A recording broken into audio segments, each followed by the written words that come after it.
It's widely agreed that The Shining is one of the scariest movies ever made. But is that true? Here's what I think.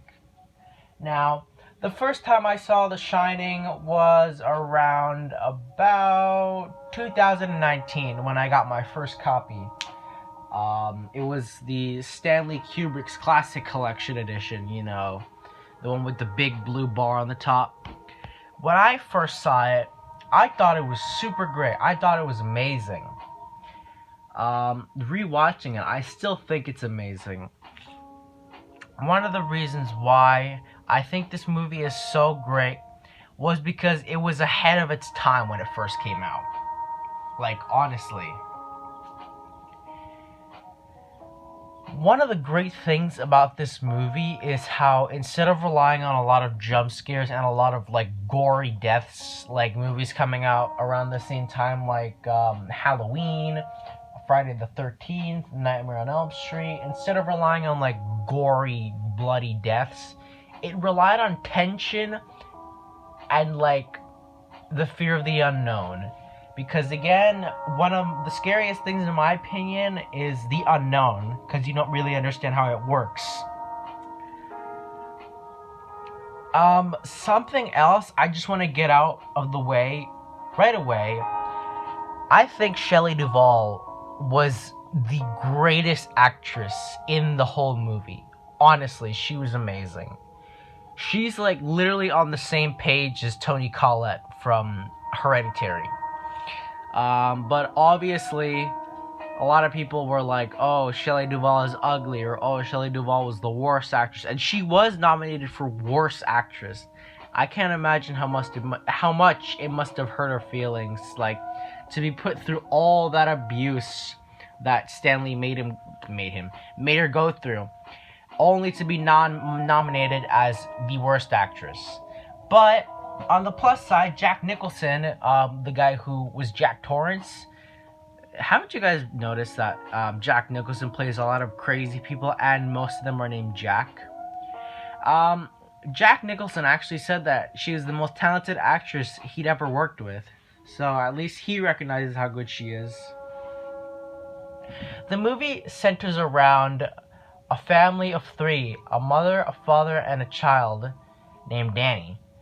The wife named Wendy and the husband named Jack. Basically, Jack gets a job at a hotel called the Overlook Hotel, which is basically very far away from where they live. It's in a rural area, and Jack is made to take care of the hotel until May the 1st. I can't remember the day he started, but he was told to take care of the hotel until May the 1st. And basically, at the beginning of the movie, the guy whom he has the interview with is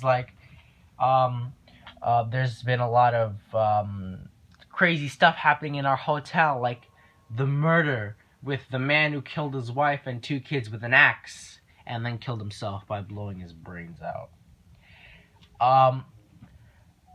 Honestly, this just makes me think about that whole "you've always been the caretaker" thing. What if Jack has been there this whole time, and he's the one who's influenced the deaths and the murders, because he's always been there.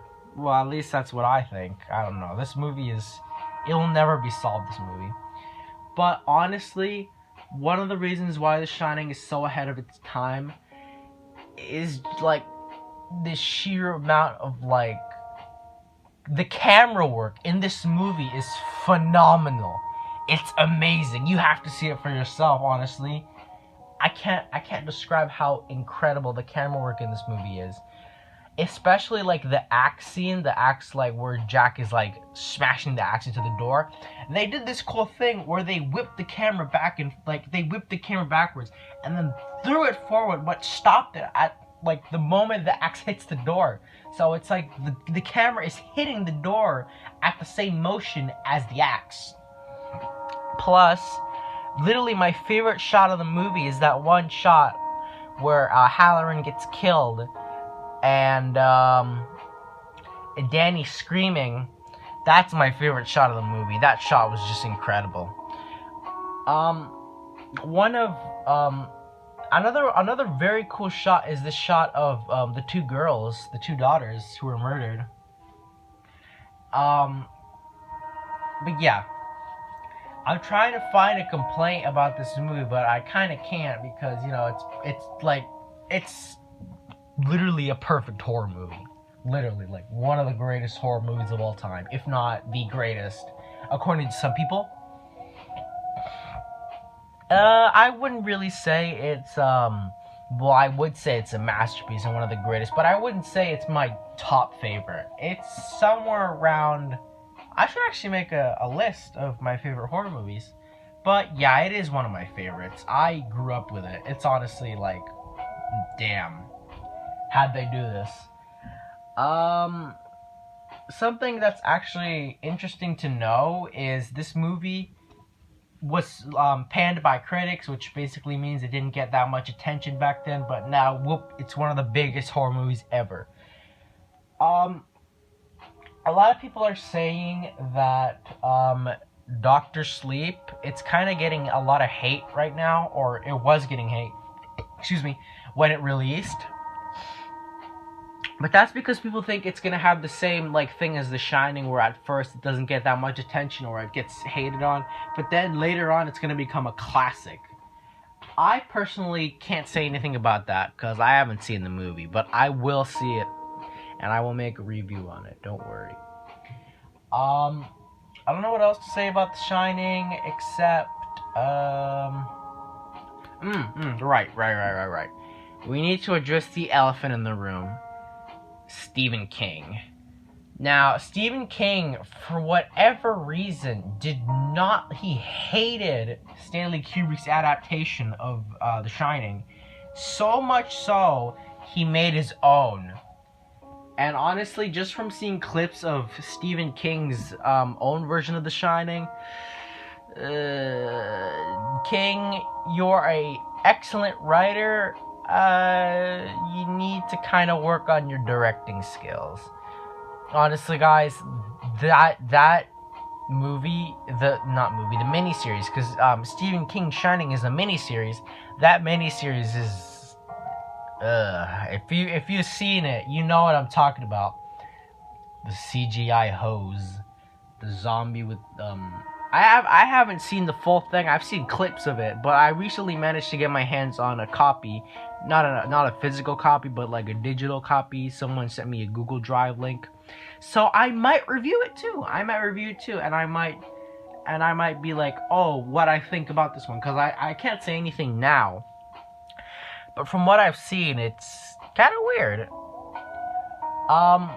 But yeah, so yeah, Stephen King made his own Shining. It wasn't that good. I think it's actually kind of forgotten. One thing I do want to address is Shelley Duvall is actually going through therapy because of what the cast of The Shining did to her, especially Stanley Kubrick himself. But it doesn't matter what Kubrick did. At the end of the day, he made one of the greatest movies of all time, and I applaud him for that. Honestly, Stanley Kubrick is a national treasure, like, seriously. And I don't even live in America. Rest in peace to him. Unfortunately, he's dead. Yeah. I don't know what else to say about The Shining. If you haven't seen it, you should. You really, really should. Probably should have said that at the beginning of the video. I'll put a spoiler warning. Although I don't know why you haven't seen The Shining yet. But apparently, something else I want to say is The Shining was so influential that it managed to get itself into a kids movie with Ready Player One. If you guys seen that, the whole The Shining level in Ready Player One. I saw Ready Player One and I was like, damn. But yeah. Almost everything is good about The Shining. The camera work, everything, all of it's great. It's surprising how the miniseries is so faithful to the original book. Apparently, I only read like half of the book and watched like almost nothing of the miniseries. It's so hated, but Kubrick is very unfaithful to the book. But it's literally the famous brother. It's like the older popular brother, and the miniseries is like that awkward little sister or something. But yeah, that's all I have to say about The Shining. I hope you enjoyed this review. I will be putting out more reviews soon, but yeah, I will see you guys in my next video. Bye.